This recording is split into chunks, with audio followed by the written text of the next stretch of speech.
ஒரு அடர்ந்த காட்டுப்பகுதியில் சந்தனமலை என்றொரு சிறிய கிராமம் அமைந்திருந்தது. பெயர் சந்தனமலை என்றாலும் அங்கு சந்தன மரங்கள் குறைவு, பனை மரங்களும் தென்னை மரங்களுமே அதிகம். அந்த கிராமத்தில் வெளி உலகத்துடன் பெரிய அளவில் தொடர்பு இல்லாத ஒரு சிறிய வங்கி இருந்தது. அதன் மேலாளர் கண்ணன் 40 வயது, மதிக்கத்தக்க நேர்மையான அமைதியான மனிதர். வங்கியின் பாதுகாப்பு ஏற்பாடுகள் மிகவும் எளிமையானவை. ஒரு இரும்பு கதவும் 2 சாதாரண பூட்டுகளும் மட்டுமே. காவலர்கள் யாரும் இல்லை. ஒரு நாள் காலை கிராமம் முழுவதும் அதிர்ச்சியில் உறைந்தது. வங்கி கொள்ளையடிக்கப்பட்டிருந்தது.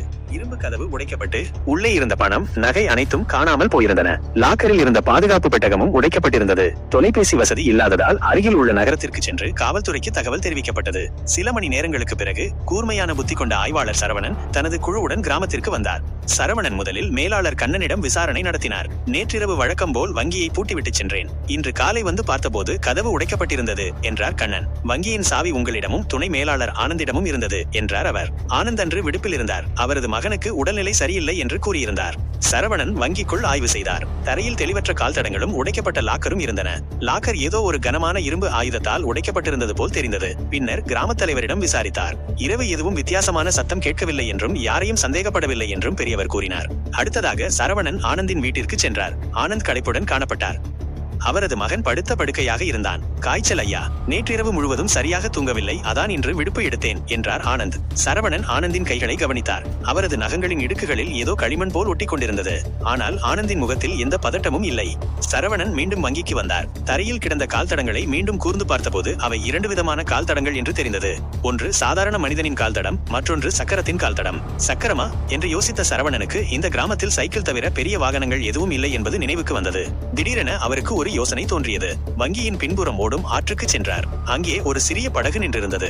படகின் ஓரங்களில் புதிதாக மண் படிந்திருந்தது. படகின் உள்ளே ஒரு கனமான இரும்பு கம்பி இருந்தது. லாக்கரை உடைக்க பயன்படுத்தப்பட்ட ஆயுதம் போல் தோன்றியது. சரவணன் திரும்பி கண்ணனிடம் வந்தார். வங்கி பாதுகாப்பு பெட்டகத்தில் சுமார் 1 கோடி ரூபாய் ரொக்கமும் பல லட்சம் ரூபாய் மதிப்புள்ள நகைகளும் இருந்ததாக கண்ணன் அதிர்ச்சியுடன் கூறினார். வங்கிக்குள் நுழைவது கடினம் அல்ல, ஆனால் லாக்கரை உடைப்பது சாதாரண காரியம் அல்ல. அதற்கு வலுவான உடல் வலிமையும் நுட்பமும் தேவை. மேலும் இவ்வளவு பெரிய தொகையை எடுத்துச் செல்ல ஒரு வாகனம் தேவை என்று சரவணன் யோசித்தார். பிறகு இந்த கிராமத்தில் யாராவது கடந்த சில நாட்களாக புதியதாக பண வசதியுடன் இருந்தார்களா என்று கேட்டார். கண்ணன் யோசித்துவிட்டு, இல்லை ஐயா, ஆனாலும் கடந்த சில நாட்களாக ஆனந்த் கொஞ்சம் பணம் செலவழிப்பதாக சில கிராம மக்கள் பேசிக் கொண்டனர் என்றார். சரவணன் மீண்டும் ஆனந்தின் வீட்டிற்கு விரைந்தார். ஆனந்த் ஒரு புதிய மொபைல் போனில் பேசிக் கொண்டிருந்தார். சரவணனை பார்த்ததும் பதட்டத்துடன் போனை அணைத்தார். உங்கள் மகனுக்கு காய்ச்சல் இருக்கும்போது புதிய மொபைல் போன் எதற்கு என்று சரவணன் கேட்டார். ஆனந்த் தடுமாறி நண்பரிடம் கடன் வாங்கியதாக கூறினார். உங்கள் மகனுக்கு உடல்நிலை சரியில்லை என்றீர்கள், ஆனால் உங்கள் வீட்டு வாசலில் புதிய சைக்கிள் ஒன்று நிற்கிறது என்று சரவணன் கேட்டதும், அதுவும் நண்பருடையது என்றார் ஆனந்த். சரவணன் ஆனந்தின் மகனை பார்த்தார். அவன் சுறுசுறுப்புடன் படுக்கையில் அமர்ந்திருந்தான். உங்களுக்கு உடல்நிலை சரியில்லை என்று உங்கள் அப்பா சொன்னார், ஆனால் நீங்கள் நன்றாக இருக்கிறீர்கள் போல் தெரிகிறதே என்று சரவணன் கேட்டார். சிறுவன் அப்பாவியாக, நேற்றிரவு அப்பா எனக்கு புது சைக்கிள் வாங்கி கொடுத்தார், அதான் சந்தோஷமா இருக்கேன் என்றான். ஆனந்தின் முகம் வெளிரி போனது. சரவணன் ஆனந்தின் கைகளை மீண்டும் பார்த்தார். நகங்களின் இடுக்குகளில் ஒட்டியிருந்த களிமண் வங்கிக்கு அருகே உள்ள ஆற்றின் களிமண் போலவே இருந்தது. சரவணன், வங்கியின் பின்புறம் ஆற்றில் ஒரு படகு கண்டேன். அதில் சில ஆயுதங்களும் இருந்தன. உங்கள் கைகளில் உள்ள களிமண் ஆற்று களிமண் போலவே உள்ளது. உங்கள் மகன் உண்மையில் உடல்நிலை சரியில்லை என்று பொய் சொன்னது ஏன்? புதிய மொபைல் போன் மற்றும் சைக்கிள் வாங்க பணம் எங்கே கிடைத்தது?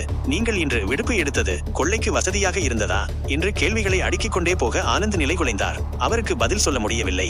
சரவணன், உண்மை எனக்கு தெரியும் ஆனந்த், நீங்கள் தான் இந்த கொள்ளையை செய்தீர்கள். உங்கள் மகனுக்கு உடல்நிலை சரியில்லை என்று பொய் சொல்லி விடுப்பு எடுத்துள்ளீர்கள். நேற்றிரவு வங்கியை பூட்டியதும் மீண்டும் வந்து உங்களிடம் இருந்த சாவியை பயன்படுத்தி உள்ளே சென்றீர்கள்.